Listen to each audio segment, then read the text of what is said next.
છે આકારોની શેની ખબર પડશે ને તમને ના પડે તો આપણે શીખી જઈશું સરસ ચલો આ કયો આકાર કહેવાય ચોરસ જો આના ચારે ખૂણા સરખા છે એટલે આ કયો આકાર કહેવાય ચોરસ કયો સરસ આને શું કહેવાય લંબચોરસ કયો તો આ કયો આકાર છે કયો આકાર છે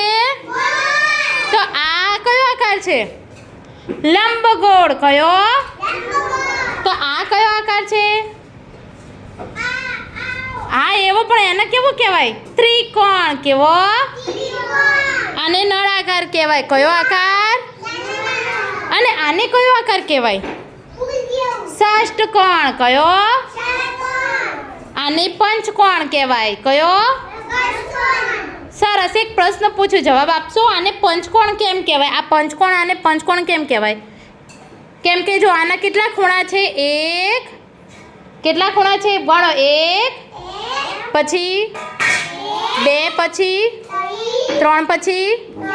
ચાર પછી પાંચ ખૂણા હોય એને પંચકોણ કહેવાય શું કહેવાય